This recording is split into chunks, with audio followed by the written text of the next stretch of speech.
They came to Jericho.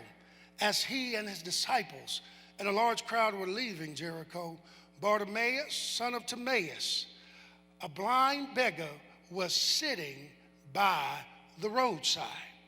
When he heard that it was Jesus of Nazareth, he began to shout out, say, "Jesus, son of David, have mercy on me." I want you to pay attention to the fact that Bartimaeus is sitting by the roadside. Somebody need to pay attention to that. Because the truth of the matter is, had not Bartimaeus been by the roadside, he would have missed Jesus.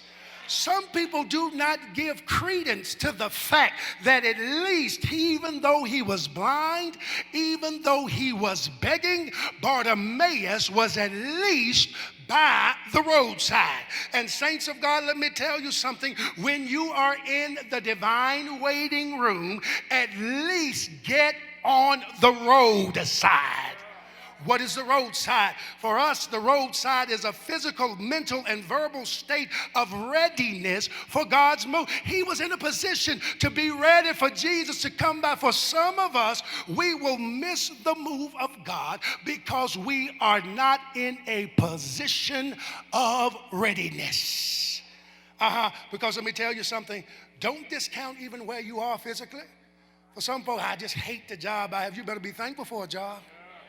You better be thankful for a source of income, because what I believe is that where you may be physically is God's opportunity for you to let your light shine, for you to do your thing well. And as you do your thing well, other doors of opportunity may be open unto you. Somebody hear me in the church today. Is there anybody who's ever been in a space that you really wasn't happy in, but you kept on working where you were? You kept on doing what you know you should have been doing, and you didn't even know it. What you were doing was actually setting up for yourself a divine opportunity that you never thought would come your way. Saints of God, at least get on the roadside. Tell somebody, at least get on the roadside.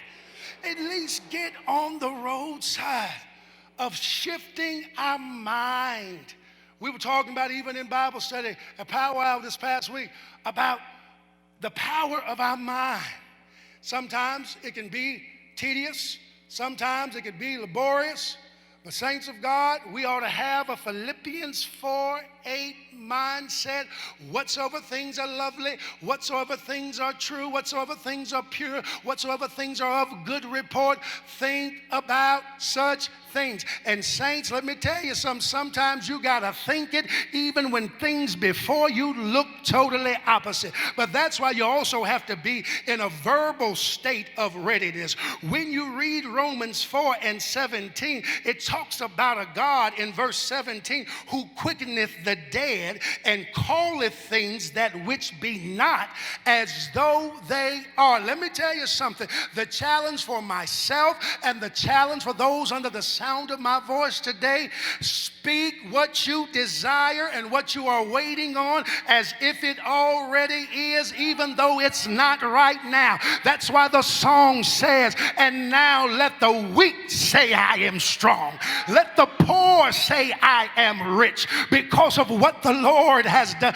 Saints of God, sometimes you've got to speak what you desire even though it isn't, but you just believe in your spirit that is, if you're sick in your body, I am healed. If there's some need for deliverance, I am delivered. If there's a need for a breakthrough, I am walking in my breakthrough. If you're desiring a position, I'm walking. I already have the job. But saints, one of the challenges, don't let your conversation slide down the slippery slope of defeatism and negativity. You be the one that says something of what you can do.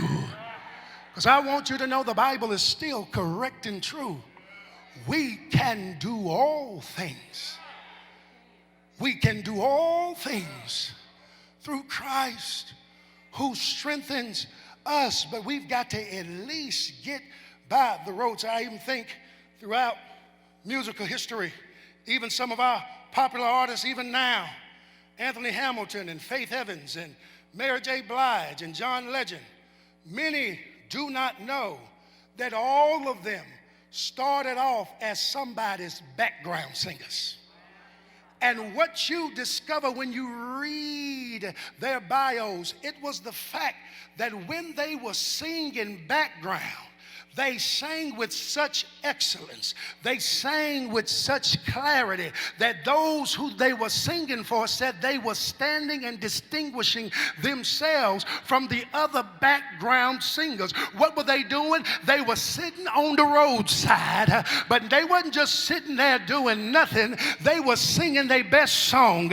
They were giving it their best shot. And let me tell you something. Some of us stop dwelling in mediocre land because you never know who may be looking and listening to you. And just like these legendary musical artists, saints of God, somebody will see you on the roadside giving it your best shot. And while you're on the roadside, you think nobody's paying attention, but the very thing you've discarded is the very thing that God will use to catapult you to where you desire to be. Tell somebody else, tell them, give it your best shot while you're on the roadside. Tell one more person, give it your best shot while you're sitting on the roadside.